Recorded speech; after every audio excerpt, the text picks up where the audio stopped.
যদি তোমার বয়স 17 থেকে 25 হয়, তাহলে আজ আমি তোমার সঙ্গে খুব সত্যি কথা বলবো। মোটিভেশনাল কথা না, ফাঁকা উপদেশ না, বরং এমন কথা যেটা তুমি হয়তো কাউকে বলতে পারো না, কিন্তু রাতে একা হলে নিজেকে জিজ্ঞেস করো। এই বয়সটা কোনো সাধারণ সময় নয়। এটা এমন একটা সময় যেখানে মানুষ বাইরে থেকে হাসে আর ভেতরে ভেতরে প্রতিদিন নিজেকে প্রশ্ন করে, আমি কি ঠিক পথে আছি? তো চলো তাহলে শুরু করি। নাম্বার 1, এই বয়সটা কেন সবচেয়ে কঠিন? 17 থেকে 25 এই সময়টাই কেউ তোমাকে পুরোপুরি বড় ভাবে না, আবার ছোটও ভাবে না। তোমাকে বলা হয় তুমি বড় হয়ে গেছো, নিজের দায়িত্ব নিজে নাও। আবার একই সঙ্গে বলা হয় তুমি তো এখনও বাচ্চা, এত ভাবছো কেন?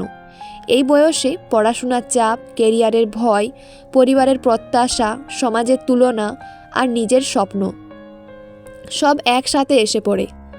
এই বয়সে তুমি একদিন খুব আত্মবিশ্বাসী, পরের দিনই নিজেকে অকেজো মনে হয়। একদিন মনে হয় আমি পারবো, পরের দিন মনে হয় আমার দ্বারা কিছু হবে না। এটা দুর্বলতা নয়, এটা এই বয়সের সত্য।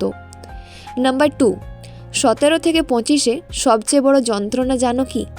ইনস্টাগ্রাম খুললে মনে হয় সবাই কিছু না কিছু করে ফেলছে।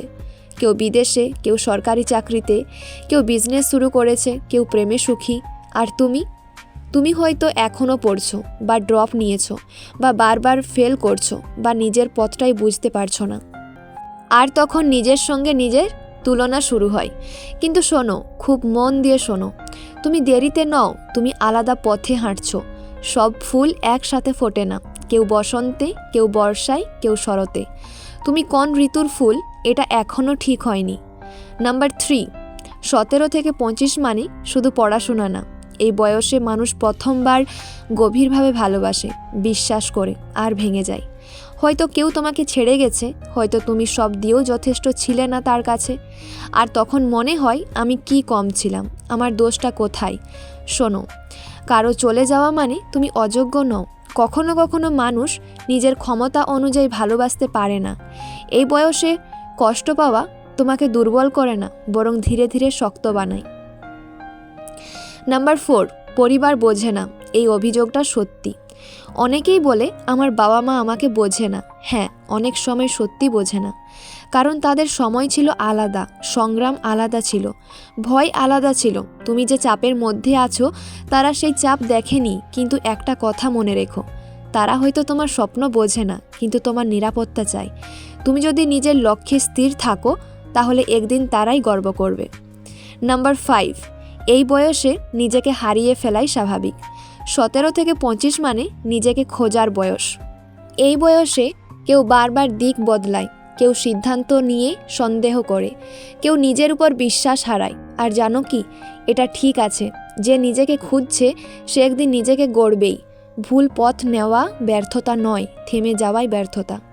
নাম্বার 6, তুমি যদি আজও কিছু না হতে পারো, আজ যদি তোমার হাতে চাকরি না থাকে, টাকা না থাকে, পরিচয় না থাকে, তাহলে নিজেকে ঘৃণা করো না। কারণ 17 থেকে 25 মানে তৈরি হওয়ার সময়, প্রমাণ দেওয়ার নয়। আজ যদি তুমি শিখছো, চেষ্টা করছো, নিজেকে গড়ছো, তাহলে তুমি হারাচ্ছ না। নাম্বার 7, এই বয়সে একটা জিনিস খুব জরুরি, ডিসিপ্লিন। মোটিভেশন আসবে যাবে, কিন্তু ডিসিপ্লিন থাকলে তুমি থামবে না। ছোট ছোট অভ্যাস, প্রতিদিন একটু পড়া, প্রতিদিন নিজেকে উন্নত করা, প্রতিদিন নিজেকে বিশ্বাস করা। এই বয়সে যদি তুমি নিজেকে নিয়ন্ত্রণ করতে শেখো, তাহলে ভবিষ্যৎ তোমাকে কন্ট্রোল করতে পারবে না। নাম্বার 8, নিজের সঙ্গে কথা বলো।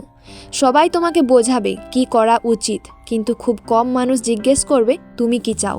এই বয়সে নিজের সঙ্গে কথা বলো। আমি কি ভালোবাসি, আমি কিসে ভালো, আমি কি হতে চাই। সব উত্তর এখনই লাগবে না, কিন্তু প্রশ্ন করা শুরু করো।